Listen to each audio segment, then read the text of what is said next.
Welcome to FRESHImage. FRESHImage is a non-profit Catholic ministry committed to providing individuals and communities with resources to facilitate the full flourishing of the image of God in each and every single human person.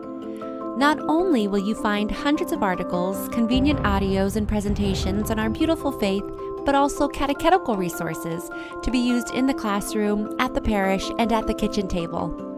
Today, we are happy to present FRESHImage Gospel Reflections from our founder, Tony Crescio. Tony reminds us that it is when we look into the mirror of Scripture that we discover the unique image of God we have each been created to be.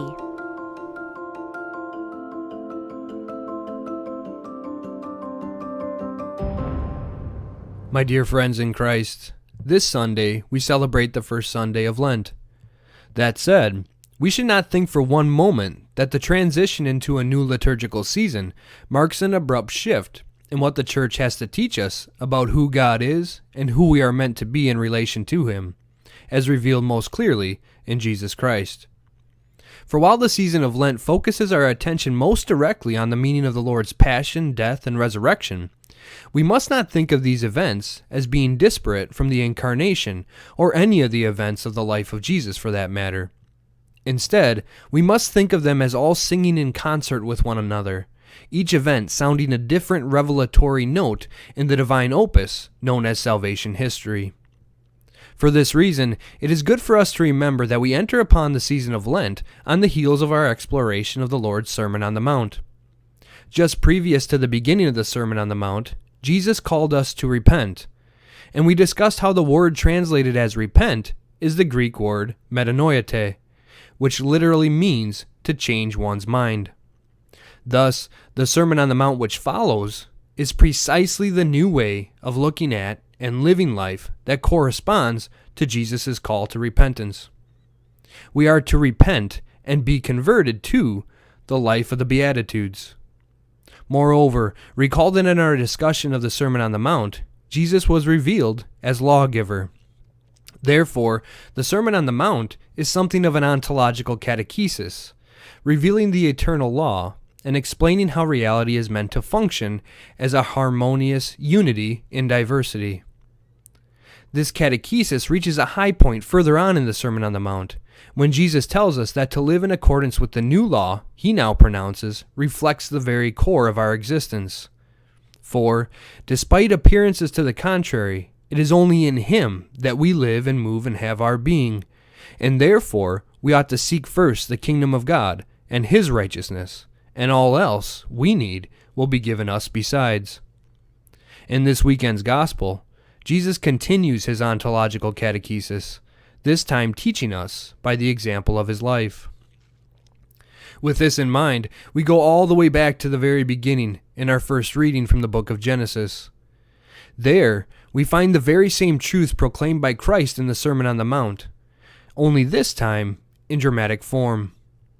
We hear that the Lord God formed man out of the clay of the ground and blew into his nostrils the breath of life, and so man became a living being. This description of the making of man wonderfully describes the central dynamic of the human and divine relationship. Namely, we are radically dependent upon God for our existence. Indeed, human creatures, like all other creatures, are simply lifeless apart from the life given to them by God. Notice now the beautiful truth that is this statement's necessary correlate. God in no way begrudges the human creature life, but instead freely gives it out of sheer goodness. The gifted nature of life is emphasized by the description of the Garden of Eden that follows. God, we are told, puts man in the Garden of Eden, and it quickly becomes obvious that God had carefully and lovingly prepared this garden with the human creature in mind, providing for this creature's every need in abundance. Listen. Out of the ground the Lord God made to grow every tree that is pleasant to the sight and good for food, the tree of life also in the midst of the garden, and the tree of the knowledge of good and evil. Further along, we learn that this lush garden came with one very basic rule. God tells Adam that he may freely eat of every tree of the garden with one exception, the tree of the knowledge of good and evil. Of that tree, God tells Adam, "You shall not eat, for in the day that you eat of it, you shall die." The dynamic being described to us here is of the utmost importance. God has given humanity vast freedom, a freedom which the human family was created to enjoy, with one prohibition. We might consider this prohibition a bit odd, and we might even be inclined to set it immediately aside as sheer mythology, as some scholars do. However, regardless of genre, the Bible is never sheer myth. As inspired Word of God, Scripture always has in mind to teach us the truth we need to know for our salvation. What, then, do we make of this prohibition? Here, drawing from multiple senses of Scripture is helpful. According to the literal sense, the prohibition is to refrain from eating of the tree of the knowledge of good and evil. But if we dig a bit deeper and read the prohibition according to the allegorical spiritual sense, we discover an ontological truth. Good here indicates life, evil simply the lack thereof, in accordance with the understanding of evil passed down by Saints Augustine of Hippo and Gregory of Nyssa. Thus, what is prohibited to the human family is simply to decide how life works, to decide for themselves what is good and what is evil. Said differently, we cannot reach up and seize life as our own possession. No, not because God is greedy, for, as we have already seen, when God gives, He gives in abundance.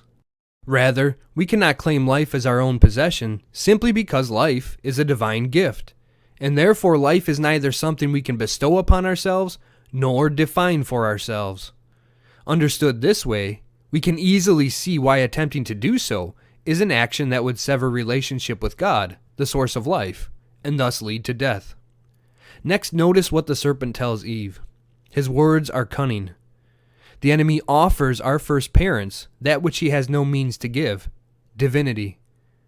The serpent tells Eve, "You certainly will not die. No, God knows well that the moment you eat of it, your eyes will be opened, and you will be like gods." This is a very stealthy oral sleight of hand, if you will. The devil tells Eve that her and Adam will be like gods if they determine life for themselves as signified by eating of the tree. The supreme irony here is that, created in the image of God, Adam and Eve were made precisely to be like God by partaking of the divine life. And more to it, their life depends upon partaking of the divine life, for rejection thereof, by way of disobedience, entails death. Adam and Eve are hardwired to be like God, and when the serpent tells them that they can be like gods on their own, it sounds intuitively correct. However, in attempting to take hold of life on their own, they at once become like all the gods of human history, who, as Psalm 135 says, have mouths, but they do not speak. They have eyes, but they do not see. They have ears, but do not hear. And there is no breath in their mouths. Time and again throughout salvation history, from the prophets such as Jeremiah all the way until Jesus, the Word of God will try and shock the human family out of this stupor to realize that true life is only to be had in communion with God, according to our created nature. What the devil was able to accomplish in deceiving the first Adam, he sets out to do again with the one Paul calls the second Adam, Jesus Christ, in our gospel reading for today. Notice the beautiful symmetry between the gospel reading and our first reading for today here. Just previous to being tempted by the devil, Adam was inbreathed with the Spirit of God, animating him. So too, in our gospel reading, we are told that Jesus is led by the Spirit into the desert to be tempted by the devil. The stage has now been set for Jesus to begin his work of recapitulation. That is, of taking up all of human history in a corrective mode, overcoming the disobedience of the human family with the remedy of his obedience. This recapitulatory dynamic is how the effecting of our salvation by Christ is described by St. Paul in his letter to the Ephesians, and carried on by the work of St. Irenaeus in the 2nd century. In Book 5 of his work Against Heresies, Irenaeus writes that, in his work of recapitulation, Christ summed up all things, both waging war against our enemy and crushing him who had at the beginning led us away as captives in Adam. So we might ask ourselves, how does this recapitulation, this summing up of all things in Christ, accomplish our salvation? Christ sums up all of human life and undoes the damage done by our first parents precisely by doing what they were unwilling to do, living a human life completely united to the divine life. Thus, whereas Adam and Eve disobeyed God, Christ as the new Adam remains obedient. Whereas Adam and Eve had sought to determine life for themselves, Christ lives in complete dependence upon God, remaining totally focused on Him. The contrast between Jesus and Adam and Eve becomes obvious in the responses Jesus gives to each temptation of the devil. Whereas Adam and Eve had rejected God's word under the serpent's temptation, Jesus' responses to the devil are all drawn from the word of God revealed in Scripture. Deuteronomy 8 verse 3, Deuteronomy 6 verse 6, and Deuteronomy 6 verse 13, respectively. Notice please that all the Scripture passages quoted by Jesus come from Deuteronomy, which comes from the Greek, meaning second law giving. This becomes all the more significant when we notice the devil's temptation of Jesus perfectly parallels the manner in which he tempted our first parents. First, he points out the appeal of food in an attempt to make the second Adam take his eyes off of God. In the second temptation, the enemy once again twists the word of God, misquoting Psalm 91. In the final temptation, the enemy promises to give, once again, what he has no ability to give, in such a way that taps into what the human creature has been hardwired for. The devil tells Jesus he will give him the kingdoms of the world. Recall that in the Beatitudes, Jesus assures the crowd that the meek will inherit the earth, and that the kingdom of God will belong to the poor in spirit. Thus, when the devil promises to give Jesus the kingdoms of the world if Jesus worships him, it taps into something that feels like what we've been made for, but is just disordered enough to completely thwart our created purpose. Ultimately, the enemy seeks to tempt Jesus into disobeying God's law.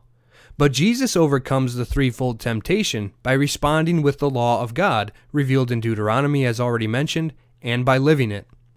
Within these temptations, the devil is throwing all that the world has to offer at Jesus. The desire of the flesh, desire of the eyes, and pride of life, as St. John tells us in his first epistle. For us, these three are more familiar as pleasure, power, and egocentrism. Jesus is tempted with the desire of the flesh in the first temptation, egocentrism in the second temptation, and power in the final temptation. In each case, Jesus overcomes the temptation by remaining humbly obedient to God's word. Near the beginning of this reflection was mentioned the importance of reading the life of Christ as a whole and not as fractured parts. The episode of the desert temptation is a good example why. Traditionally, the Church has understood the whole of Christ's life to be salvific, and St. Maximus the Confessor helps us to understand how this episode can properly be said to be so. As Maximus understood it, the temptations undergone by Christ in the desert exemplified the way he healed the whole of our human nature, overcoming the disordered passions that lead us into sin and further separate us from God. My friends, as we begin the season of Lent, the Church traditionally calls us to focus on three main activities. These three activities imitate the way Jesus overcomes the temptations of the devil in today's gospel. For example, Jesus was able to overcome the first temptation by realizing that there is more to life than physical pleasures, in this case, the pleasure of food, and so we are called to fast. In the second temptation, Jesus is tempted to make himself the central concern of his life, and thus we are called to increased prayer. In the final temptation, Jesus is enticed by worldly power, and we in turn are called to almsgiving, giving away what we do have as a reminder that we have nothing that has not been given to us by God. By doing these things, we not only imitate the actions of Christ in a surface-level way, but increase our participation in his life. And with the help of his grace, our participation in his descent translates into a participation in his ascent. In this way, we are able to rise from our fallen state to the heights of the life for which we have been created, a life which partakes in the very glory of God.